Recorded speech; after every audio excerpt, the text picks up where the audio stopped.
BJP का दावा है कि आने वाले दिनों में बिहार में भी ऐसा ही कुछ देखने को मिलेगा, जेडीयू में पारित होगा। सरकार को गिराना, सरकार बदलना, ये कौन कर सकता है जिसके पास धन बल हो। हम लोग जब एनडीए में थे तो हम लोग के साथ शुरू हुआ था अरुणाचल में धन बल का प्रयोग करके। तो भारतीय जनता पार्टी इसमें माहिर है। चुनाव महाराष्ट्र में भी होना है, वो इंतजार कर लें।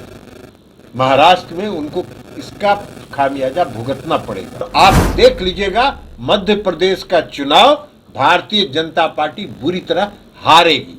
7,000 करोड़ रुपए के घोटाला में एनसीपी के नेता फंसे हुए हैं। तो वो जितने थे सब तो वॉशिंग मशीन में चले गए, बीजेपी के वॉशिंग में। अब तो साफ होके निकलेंगे। श्री एकनाथ शिंदे को इन्होंने दल बदल करके मुख्यमंत्री बनाया, काहे नहीं बम्बई म्युनिसिपल कॉर्पोरेशन का चुनाव करवा रहे हैं। सर, चिराग कह रहे हैं कि जदयू के कई सांसद, छोड़िए ना चिराग के बात का, उसका मैंने हर चीज के लिए आपको नोटिस लेना है, आप उनके बात का चलाते रहिए, हम उनकी बात का कोई नोटिस नहीं लेते हो। पर एनसीपी में टूट हुई है और बीजेपी ने वहां पर एनसीपी के एक धड़े को मिला करके सरकार में शामिल करा लिया है। बीजेपी का दावा है कि आने वाले दिनों में बिहार में भी ऐसा ही कुछ देखने को मिलेगा, जेडीयू में पारित होगा। देखिए, पहली बात तो कि महाराष्ट्र की घटना पर जान, भारतीय जनता पार्टी इसी सब काम में लगी रहती है। धन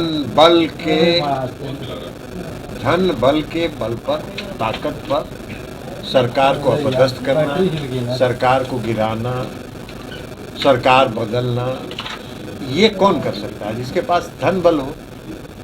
और ये कोई नया बात नहीं है। हम लोग जब एनडीए में थे तो हम लोग के साथ शुरू हुआ था अरुणाचल में धन बल का प्रयोग करके। तो भारतीय जनता पार्टी इसमें माहिर है, लेकिन अंतोगत्वा जनता से उनको जवाब वैसा ही मिल जाता है।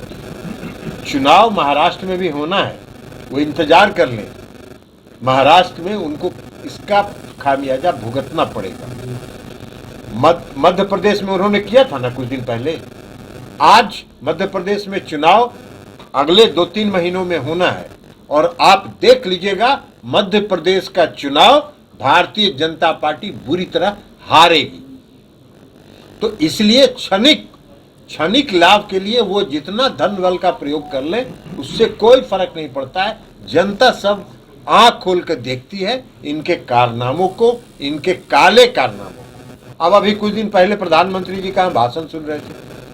प्रधानमंत्री जी कह रहे हैं कि महाराष्ट्र में एनसीपी 7,000 करोड़ रुपए के घोटाला में एनसीपी के नेता फंसे हुए हैं। तो वो जितने थे सब तो वॉशिंग मशीन में चले गए, बीजेपी के वॉशिंग में।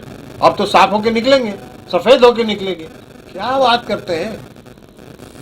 ये डर दिखा के लोगों को भयभीत करके, धन बल का प्रयोग करके ये सब काम करते हैं। अगर महाराष्ट्र में बहुत दिन पहले श्री एकनाथ शिंदे को इन्होंने दल बदल करके मुख्यमंत्री बनाया, काहे नहीं बम्बई म्युनिसिपल कॉर्पोरेशन का चुनाव करवा रहे हैं। साहस नहीं है उनको मुंबई म्युनिसिपल कमिश्नर का चुनाव कराना, इसलिए बुरी तरह हारेंगे वो। उनको मालूम है कि वो हारेंगे और इसका भी परिणाम यही होगा कि महाराष्ट्र में चुनाव होगा, वो बुरी तरह हारेंगे लोकसभा के चुनाव में।